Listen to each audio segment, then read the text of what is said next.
কল্কি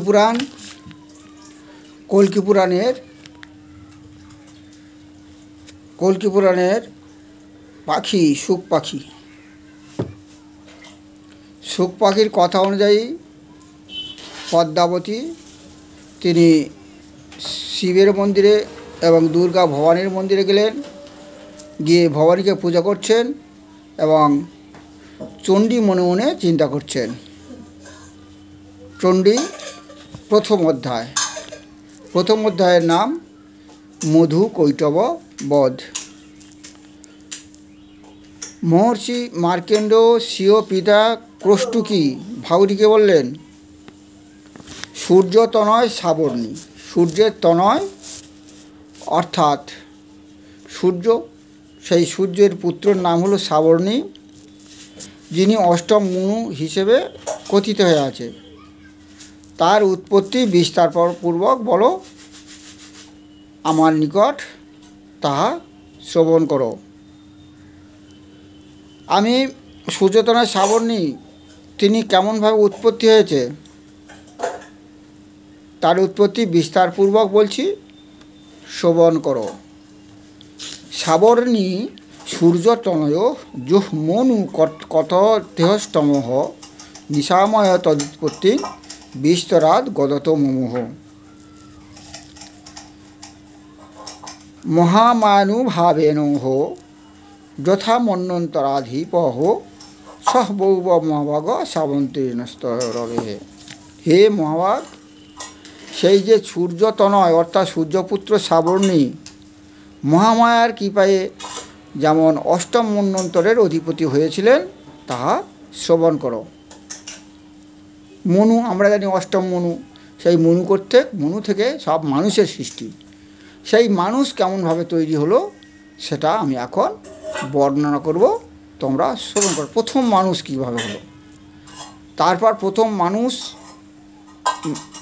পুরুষ মানুষ কী করে হলো আর স্ত্রী মানুষ কী করে হলো, তারপর পৃথিবীতে আস্তে আস্তে মানবীরা আমরা দেখতে পেলাম।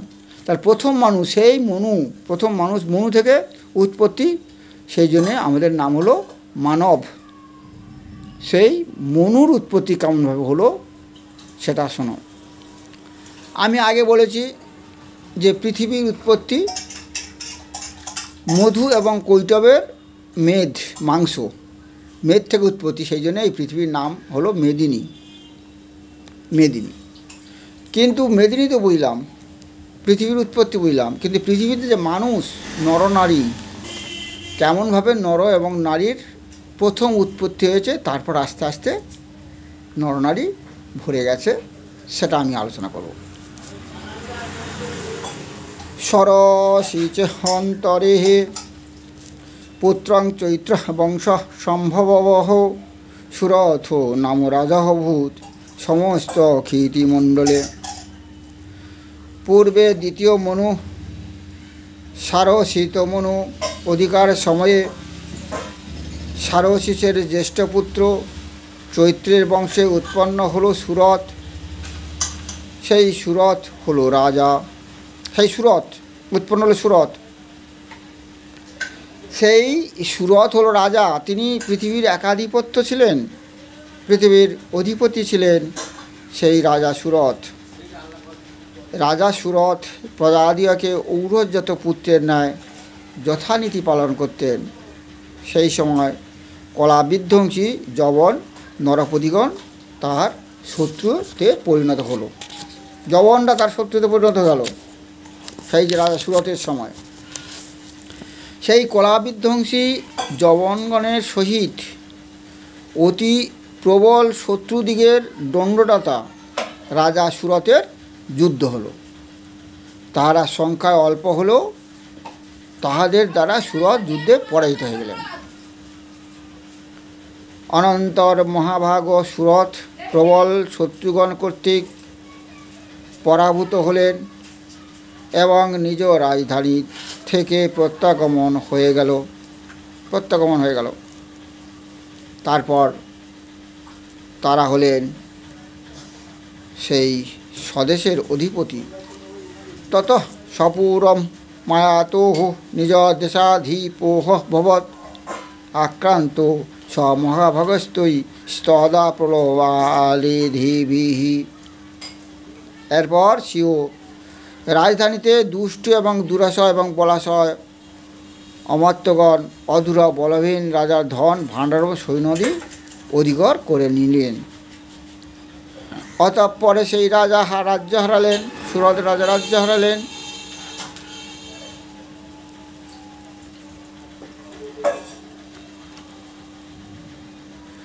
স্বদেশে এবং একটু গল্প আছে। কি গল্প না, রাজা আবার রাজত্ব পেয়েছিলেন সুরত। এরপর রাজা রাজত্ব করলেন। এরপর রাজা ছিল অনেক দুষ্টু, দুরাশয়, বলবান, অমাত্যগণ। সেই রাজা সেই সমস্তদের জন্য রাজা হয়ে গেলেন বলহীন। রাজার ধন ভাণ্ডার, সৈন্য সামন্ত সব আস্তে আস্তে তারা কুক্ষিগত করতে লাগলেন। তারপর রাজা একদিন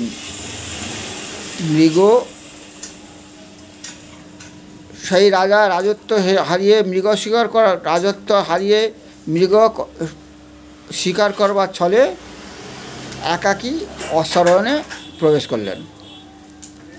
সুরত যখন প্রবেশ করলেন, সুরত রাজা যখন রাজা দেখলেন তার অমাত্যগণ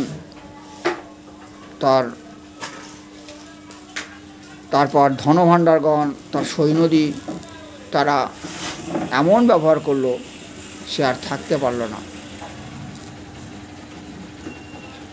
আর তাছাড়া সেই যে রাজা তখন মনে মনে করলেন আমি এই দেশ ছেড়ে চলে যাব। তাই তিনি বললেন আমি মৃগয়ায় যাচ্ছি, এই বলে অশ্বারোহণ করলেন। করে মৃগয়ায় গেলেন। গিয়ে তিনি সেখানে দেখলেন সুরত রাজা দেখলেন একটা আশ্রম, মেধাজ ঋষির আশ্রম। তত্রাশ্রাম মদ্রাক্ষীদ দ্বিজ বর্জস্ব মেধসহ প্রশান্ত সাবদাকীর্ণাং মুনি শিষ্যোপ শোভিতম। তিনি দেখলেন সেখানে একটা মুনি ঋষি, মেধা ঋষির আশ্রম। সেই মেধা ঋষির আশ্রমে আছে হিংসাপূর্ণ পরিপূর্ণ সমস্ত জীবজন্তু, কিন্তু তার হিংসা নেই। সেই মেধা ঋষির আশ্রমটা তিনি দেখতে পেলেন। যখন তিনি দেখতে পেলেন, তিনি ধীরে ধীরে সেই মেধা ঋষির আশ্রমের দিকে অগ্রসর হলেন। তত কঞ্চিত সকালঞ্চ মুনিনা তেন সৎকৃত ইতস্তে তস্য বিচরংস্তস্মিন মুনি বরা আশ্রমে। আস্তে আস্তে তিনি সেই মেধজ ঋষির আশ্রমের দিকে অগ্রসর হলেন। সেই স্থানে তখন মমতাবিভূত চিত্তে চিন্তা করতে লাগলেন। তিনি সেই মেঘায় ঋষি রাস্তার দিকে চলে গেলেন।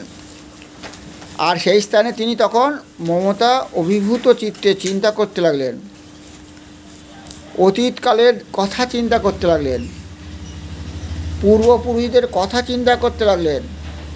এবং তিনি চিন্তা করলেন সেই পূর্বপুরুষগণ কর্তৃক তিনি ছিলেন কেমন সুরক্ষিত। কিন্তু সম্প্রতি তিনি রাজ্য পরিত্যক্ত, রাজধানী পরিত্যক্ত।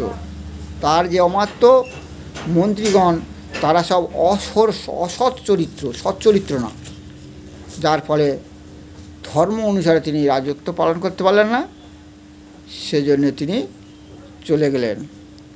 এরপরে তিনি চিন্তা করছেন, জানি না কেমনভাবে আমার মহাবল প্রধান হস্তি শত্রুর অধীন হয়ে আছে, তিনি কি খাচ্ছে, কেমনভাবে আছে।